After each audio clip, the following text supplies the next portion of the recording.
আপনার আমার পয়গম্বর ডেকে বলে, আলী তুমি 4000 দিনার আল্লাহর রাস্তায় দান কইরা ঘুমায়ো। হযরত আলী বলেন, ওগো নবীজি, যার ঘরের চুলার মধ্যে আগুন ধরে না উনি আবার কেমনে 4000 দিনার দান করবি? আল্লাহ রাসূল ডেকে বললেন, এ আলী, 4000 দিনার দান করা মানে তুমি ঘুমাইবার আগে আগে 4 বার কুল হু আল্লাহ সূরা পড়িও। 4 বার কুল হু আল্লাহ সূরাটা পড়িয়া ঘুমাইলে আল্লাহর রাস্তায় 4000 দিনার দান করার সওয়াব পাওয়া যাইবা। খেয়াল করে দেখছে? এজন্য আমার আল্লাহ হাসরের কঠিন ময়দানে বলবেন, যারা যত আয়াত পড়বা তার বিল্ডিং এর তালা তত বড় হবে। আমার নবী এক যুদ্ধের ময়দানে সাহাবায়ে কেরামদেরকে পাঠাইবেন। ওই যুদ্ধের ময়দানে পাঠাইবার আগে নবীজি বললেন, নেতৃত্ব দেওয়ার জন্য একজন লোক দরকার। নেতৃত্ব দেওয়ার জন্য একজন লাগবে, লিডার লাগবে, কমান্ডার লাগবে। সাহাবীদেরকে তালাশ করিয়ে দেখলেন কমান্ডার কারে বানানো যায়, লিডার কারে বানানো যায়, জিহাদের ময়দানে নেতৃত্ব দিবে কারে বানানো যায়। ওইখানে মুরব্বী সাহাবীও আছে, যুবক সাহাবীও আছে। আল্লাহ রাসূল বললেন, দেখো কোরআন যে যত বেশি পড়তে পারে তারে আজকের যুদ্ধের ময়দানের জন্য নেতা বানানো হবে। আজকে এই ময়দানে তারই লিডার বানানো হবে, তারই কমান্ডার বানানো হবে। যে যত বেশি কোরআন মুখস্থ করেছে, তখন দাঁড়ায় গেল একজন কিশোর ছেলে, কিশোর সাহাবী 12 থেকে 13 বছর বয়সের। উনি দাঁড়ায় বললেন, আল্লাহর নবী গো, আমি 30 পারা কোরআন মুখস্থ করেছি। আমার রাসূল বললেন, আজকের জিহাদের ময়দানের কমান্ডার হইল এই হাফেজে কোরআন। এজন্য আমার আল্লাহ বলেন, হে মানুষ শুনিয়া রাখো,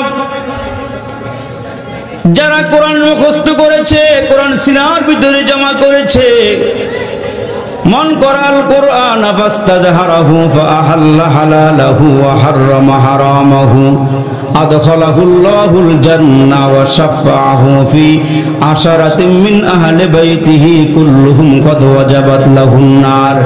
আল্লাহ রাসূল বলেন, হাসরের কঠিন দিনে কোরআনে হাফেজকে আল্লাহ ডেকে বলবেন, হাফেজে কোরআন, হাসরের ময়দান থেকে তুমি এমন 10 জন মানুষের জন্য সুপারিশ করো যাদের জন্য জাহান্নাম ওয়াজিব হয়ে গেছে, জাহান্নামে যাবেই।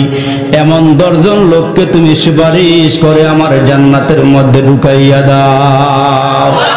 আল্লাহর মহান বাণী কোরআন শরীফ, এক মুখে কত কইব তাহার তারিফ, যত বড় তত মিষ্ট মধুর বচন, তাওরাতে আসিয়াছে যাহার বর্ণন। আমার আল্লাহ আমাদেরকে দামি কিতাব দান করলেন। 104টা আসমানি কিতাবের মধ্য থেকে একটি দামি কিতাব দিলেন। এরে মুসলমান, ওই যে ভারতবর্ষে হিন্দুরা, ইংরেজেরা, ইহুদিরা, ইংরেজেরা মুসলমানের দুশ্মনেরা লাইব্রেরি থেকে কোরআনগুলো কিনে কিনে জ্বালায়া পড়ায় শেষ করে দিত। মসজিদ থেকে কোরআনগুলো আইনা নদীর মধ্যে বসাইতো, সাগরের পানিতে ফেলাইতো। কিন্তু মুসলমান দিল্লির চাঁদনি চক এলাকার মধ্যে একটি মাদ্রাসা ছিল। ওই মাদ্রাসার মধ্যে 15-20 জন ছেলে কোরআন মুখস্থ করে। তার মধ্যে 7 বছরের একটি ছেলে, যার সিনার মধ্যে 30 পারা কোরআন আল্লাহ জমা করে দিলেন। সুবহানাল্লাহ, জোরে বলেন। ওই ইংরেজ এলাকাত ঘুইরা ঘুইরা কোরআনগুলো কিনিয়া কিনিয়া জ্বালায়া পোড়ায়া সারখার করে দিতেছে। কারণ এই এলাকার মধ্যে তার দায়িত্ব দেওয়া হয়েছে, সেই জন্য কোরআনগুলো জ্বালায়া পোড়ায়া শেষ করিয়া দেয়। হঠাৎ করে একদিন ওই ইংরেজ রাস্তা দিয়ে হাইটা হাইটা যায়। এমন সময় একজন মুসলমানের সঙ্গে দেখা হইছে। ওই মুসলমান ডাক দিয়ে বলে, ভাই তুমি কোথায় যাও? কয়, ভাই রে, আমাদের প্রভাব আছে, আমাদের ক্ষমতা আছে, এই জন্য তোমাদের কোরআনগুলো জ্বালায়া দিতেছি, তোমাদের কোরআনগুলো পানির মধ্যে ভাসায়া দিতেছি। ওই মুসলমান ডাক দিয়ে বলে, ইংরেজ রে, তোমাদের সাথে কথা বলার মতন শক্তি আমাদের এখন নাই। তোমরা এখন ক্ষমতাওয়ালা, পাওয়ারওয়ালা, তবে শুনিয়া রাখো, তোমরা কাগজের কোরআন জ্বালাইতেছো, কাগজের কোরআন নদীর পানিতে ভাসাইতেছো। তবে শুনিয়া রাখো, আমাদের এই এলাকার মধ্যে কাগজের কোরআন ছাড়া আরো কোরআন আছে, ওই কোরআনের নাম হলো জিন্দা কোরআন। আর একটু জোরে কন্যা সুবহানাল্লাহ। জিন্দা কোরআন, জিন্দা কোরআন। ওই ইংরেজ দাঁড়ায়া ডাক দিয়ে বলে, কাগজের কোরআন পুরাইলাম, কাগজের কোরআন নদীর পানিতে পলাইলাম, কিন্তু জিন্দা কোরআনটা কখনো দেখি নাই। জিন্দা কোরআনটা কেমন? কয় জিন্দা কোরআন হলো মাওলানা ফজলুল করিম ফারুকী। জিন্দা কোরআন হইল কিছুক্ষণ আগে যিনি কোরআন তেলাওয়াত করে আপনাদেরকে শোনাইলেন। জিন্দা কোরআন হলো এই তিনটা ছেলে। ভাই এনে বসো, এনে বসো।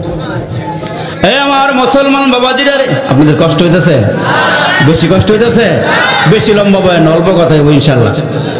এই আমার মুসলমান বাবাজিরা রে, এ কলিজার টুকরা যুবকেরা, এরা কাগজের কোরআন জ্বালায়া দেয়, কাগজের কোরআন সাগরে ভাসায়া দেয়।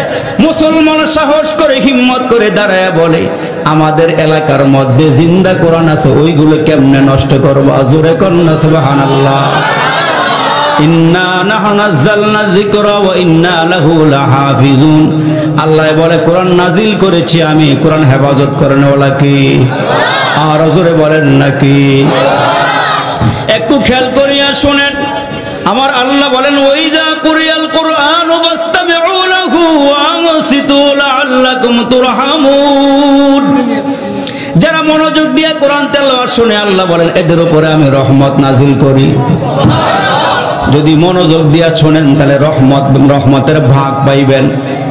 দিলের কান দিয়া, মনের কান দিয়া কথা শুনলে রহমতের ভাগ আপনিও পেয়ে যাবেন। এখন ওই ইংরেজ দাঁড়ায় বলে, ভাইরে কাগজের কোরআন জ্বালাইলাম, পড়াইলাম, পানিতে ভাসাইলাম, জিন্দা কোরআনটা কেমন? কয় জিন্দা কোরআন আছে দারুল আরকাম মাদ্রাসার মধ্যে। ওই ইংরেজ রে মুসলমান ধরে নিয়ে আসছে, চলো দেখায় আনিক। এ মুসলমান বন্ধুরা রে, মাদ্রাসার সামনে আইনা ইংরেজরে দাঁড়া করাইছে।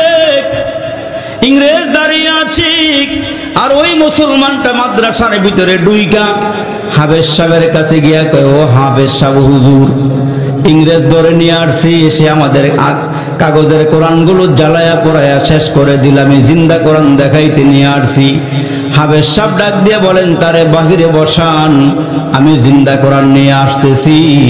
হাফেজ সাহেব হুজুর বয়সের 7 বছরের বয়সের বাচ্চাটারে ইংরেজের সামনে আইনা দাঁড়া করাই দিয়ে বলে, এইটাই হলো আমাদের জিন্দা কোরআন, এইটা আমাদের জিন্দা কোরআন। डरते नहीं दुनिया में मुसलमान किसी से, डरते नहीं दुनिया में मुसलमान किसी से, जब दिल में है दौलत ईमान नबी से, तलवार पकड़ होगे निकल मैदान आसिर, दुश्मन के मुकाबल तो लगा नारा तकबीर। तो मर्द मुसलमान हो तो मर्द मुसलमान, एक हाथ में तलवार है एक हाथ में कुरान, ये राज किसी को नहीं मालूम के मोमिन कारी नजर आता है हकीकत में कुरान। अल्लाहु আকবার বলেন, আর একটু জোরে বলেন আল্লাহু আকবার। নহে কমরা ভোগবিলাসের, নহে কমরা ভোগবিলাসের শাহাদাত ছিল কাম্য মোদের, ভিখারির বেশে খলিফা যাদের শাসন করিলেন আধা জাহান, মোরা সেই মুসলমান। এরে মুসলমান ভাইরা রে আমার, ওই যে মুসলমান ইংরেজকে নিয়ে আসছে, উনি একজন সাধারণ মুসলমান, কোন আলেম নয়। বলে চলো ভাই জিন্দা কোরআন দেখায় নিয়ে আসি। আপনাদের এই মাদ্রাসার সামনে আইনা হাজিরি করে দিলে, ভিতর থেকে হাফেজ সাহেব হুজুর 7 বছরের বালককে নিয়ে আইসা হাজির হয়ে গেল। 7 বছরের বালককে আইনা বলে, এই ইংরেজ মিয়া দেখো, এইটা আমাদের জিন্দা কোরআন। সুবহানাল্লাহ জোরে বলে। ইংরেজ ডাক দিয়া বলে, জিন্দা কোরআনের কাজ কি? কয় জিন্দা কোরআনের কাজ দেখতে চাও? কয় হ্যাঁ দেখতে চাই। কয় জিন্দা কোরআনের কাজ হইল কোরআন তেলাওয়াত করা। ইংরেজরে বসাইয়া হাবেজ সাহেব হুজুর ডাক দিয়ে বলে, ও বাবা তুমি একটু কোরআন তেলাওয়াত করো। ছেলেটা দাঁড়াইয়া ইংরেজের সামনে কোরআন পড়া শুরু করলেন। কোরআন পড়তে পড়তে পড়তে পড়তে এক দাঁড়ানে 15 পারা কোরআন পড়া শেষ করে দিলেন। 15 পারা কোরআন যখন পড়া শেষ হয়ে গেল, ওই মুসলমান হাবেজ সাহেব তাকায়া দেখে ওই ইংরেজের দুইটা চোখ দিয়া গড়ায় গড়ায় পানিগুলো পড়তেছে। কোরআন তেলাওয়াত শুই না চোখ দিয়া পানিগুলো পড়ে। হাবেজ সাহেব হুজুর ডাক দিয়ে, আরো শুনবেন নি পড়া? আর একটু পড়তে বলেন। পড়ার মধ্যে মজা লাগছিল, যদিও সে ইংরেজ কিন্তু বলে কোরআন পড়ার মধ্যে মজা আছে, আর একটু পড়তে কন। হাবেজ সাহেব ডাক দিয়ে বলে, হাবেজ ছেলে তুমি আরেকবার পড়ো। ওই ছেলেটা আরেক দাঁড়ানিতে 15 পারা কোরআন পড়া শেষ করলেন। এইবার ইংরেজ হাউমা করে কাঁদে আর বলে, হাবেজ সাহেব হুজুর আমি কোরআনের বিরোধিতা করেছি, আলেম ওলামার বিরোধিতা করেছি, আমি জানতাম না কোরআনের মধ্যে যে এত মজা এত স্বাদ। আমি আর দেরি করব না, এই মুহূর্তে আমি আপনার হাতে হাত দিয়া কালমা পড়ে মুসলমান হইয়া যাইতে চাই। কোরআন নাজিল করেছেন কে? হেফাজত করবেন কে? কোরআন দিয়েছেন আমার আল্লাহ। ওই চাঁদনি চকের আরেকটা ঘটনা, হযরত শাহ আব্দুল আজিজ মুহাদ্দিসে দেহলভী, ওই জামানার বড় আলেম, জামানার বড় বুজুর্গ, বড় আল্লাহওয়ালা, কিতাবের ইলমে ভরা, সুন্নাত দিয়ে মুসলমান পুরাটা দেহ সাজানো। ওই আল্লাহর ওলি কুতুবখানার মধ্যে কিতাব পড়তেছেন। হঠাৎ করে সাধারণ একজন মুসলমান দৌড়াইয়া হুজুরের কাছে আসছে। আয়েশা ডাক দিয়া কয়, হুজুর তাড়াতাড়ি চলেন। কয় কেন? কয় চাঁদনি চকে একজন ইহুদি পাদ্রী দাঁড়াইয়া মুসলমানদের সঙ্গে চ্যালেঞ্জ করতেছে আর বলতেছে এদের বাইবেল নাকি সত্য আর মুসলমানের কোরআন নাকি মিথ্যা। ওই লোকটা দাঁড়ায়া বলতেছে ওর বাইবেলটা আগুনে ফলাইয়া দিবে আর কোরআনটা আগুনে ফলাইয়া দিতে বলতেছে। কয় যার কিতাব সত্য তারটা আগুনে জ্বালাবে না, আর যারটা মিথ্যা তারটাই আগুনের মধ্যে পড়ে যাবে। হুজুর গো, ওইখানে হাজার হাজার ইহুদি খ্রিস্টান দাঁড়ায়া গেছে, মোকাবেলা করার মতন কোনো মুসলমান নাই। হুজুর আপনার উপর ভরসা করে আমি আসছি, আপনি আমার সঙ্গে চলেন, আর ওই ইহুদি পণ্ডিতের ওই মুহূর্তের চ্যালেঞ্জটা আপনি একটু গ্রহণ করেন। বুঝলেন কি? আগুনের মধ্যে কোরআন শরীফ ফলাইব, আগুনের মধ্যে বাইবেল ফলাইব, যেটা সত্য এটা পড়বে না, আর যেটা মিথ্যাটা পড়ে যাইব। ইহুদি আসছে, আয়েশা খুব আওয়াজ করতেছে। তো আল্লাহর ওলি শাহ আব্দুল আজিজ মুহাদ্দিস দেহলভী রাহমাতুল্লাহ আলাইহি উনি বললেন ঠিক আছে চলো যাই। আল্লাহর ওলি ওযু করলেন, ওযু করিয়া কোরআনটা সিনার মধ্যে লইয়া বুকের মধ্যে লইয়া রওনা দিলেন। গিয়া দেখেন হাজার হাজার দর্শক দাঁড়ায়া আছে, কোনো কথা নাই, আওয়াজ নাই। ইহুদিরা খ্রিস্টানরা চেঁচামেচি করতেছে আর মুসলমানরা একেবারে চুপচাপ দাঁড়াইয়া আছে, কোনো আওয়াজ নাই, কোনো মোকাবেলার কথা নাই। শাহ আব্দুল আজিজ মুহাদ্দিস দেহলভী দাঁড়ায়া বলেন, শোনো আমি ইহুদির চ্যালেঞ্জটা এই মুহূর্তে গ্রহণ করলাম, আমি চ্যালেঞ্জ গ্রহণ করলাম, তবে আমার একটি কথা আছে শোনো। সবাই চুপ হয়ে দাঁড়ায় গিয়ে বলে কি কথা হুজুর বলেন? কয় কথা হইল আমি আমার এই কোরআন রে ছুঁড়ে মারতে পারি না, কোরআন রে আমি আগুনে ফলাইতে পারি না। কোরআনের একটু সম্মান আছে না নাই? এটা ওযু ছাড়া ধরা যায় না। আল্লাহ বলেছেন লা ইয়ামাসসুহু ইল্লাল মুতাহহারুন, নাপাক অবস্থায় ওযু ছাড়া কোরআন ধরা যায় না। এই কোরআন রে আমি ছুঁড়ে মারতে পারবো না, কোরআন ফলাইতে পারবো না। আপনাদের সামনে আমার কথা হইল আমি আমার কোরআনটা বুকে লইয়া আগুনের মধ্যে জাপ দিব, আর এই মুহূর্তে ইহুদিরে বলো সে যেন তার বাইবেলটা বুকের মধ্যে লইয়া আগুনে জাপ দেয়। যে সত্য হবে সে পড়বে, পড়বে না, আর যে মিথ্যা হবে সে পড়ে যাবে। শাহ আব্দুল আজিজ মুহাদ্দিস দেহলভী রাহমাতুল্লাহ আলাইহি এই বক্তব্য দেওয়ার পরে ইহুদি এতক্ষণ খুব চিল্লাইছে, খুব চেঁচামেচি করছে, এখন একবারে চুপ হয়ে গেছে, এখন আর চ্যালেঞ্জ গ্রহণ করে না। শাহ আব্দুল আজিজ বলেন আমি আমার কোরআন নিয়ে আগুনে ঝাঁপ দিব, তোমার সাহস হলে তুমি বাইবেল নিয়ে ঝাঁপ দাও। এখন পাদ্রী তো আর রাজি হয় না, সবাই ধরছে পাদ্রীকে, তাড়াতাড়ি বলিয়ে তাড়াতাড়ি তুমি চ্যালেঞ্জ গ্রহণ করো, আর না হয় তোমার শেষ রক্ষা হবে না। এবার যখন ভালো করে ধরছি তখন ওই মুহূর্তে পাদ্রী ডাক দিয়া বলে, আমি আমার বাইবেলের মধ্যে অগ্নিরোধক ওষুধ লাগাইয়া লই আইছি। নাউজুবিল্লাহ, জোরে কোন। অগ্নিরোধক লোশন মাইকা লই আইছি যেন আগুনে না পড়ে। এখন তো আমি ঝাঁপ দিলে আমি সব পুড়ে যাব।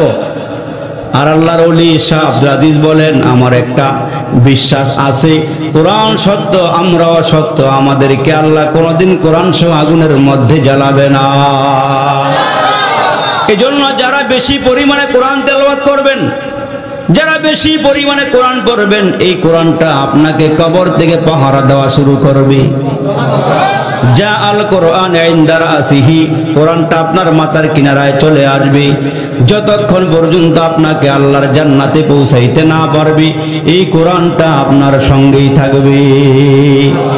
আর এই যে মাহফিলে বৈশা সুবহানাল্লাহ বলেছেন, আলহামদুলিল্লাহ বলেছেন, আল্লাহু আকবার বলেছেন, আপনার এই আমলগুলো কবরের মধ্যে আসবে। কবরের মধ্যে আইসা ফেরেশতাদেরকে বলবে, হে ফেরেশতারা, এই বান্দাকে ডিস্টার্ব করিও না, এই বান্দাকে কষ্ট দিও না, যতগুলো প্রশ্ন করা দরকার আমাদের কাছে করো। আর এই বান্দাকে নাউম কানাউমাতিল আরুস, নতুন দুলহানের মতো বাসর ঘরে নতুন দুলহান যেমন আরামে ঘুমায়, কয় আজকে তারেও কবরের ভিতরে আরামে ঘুমাইতে দাও, আমরা আমলগুলো তার পক্ষ থেকে তোমাদেরকে জবাব দিয়া দিব।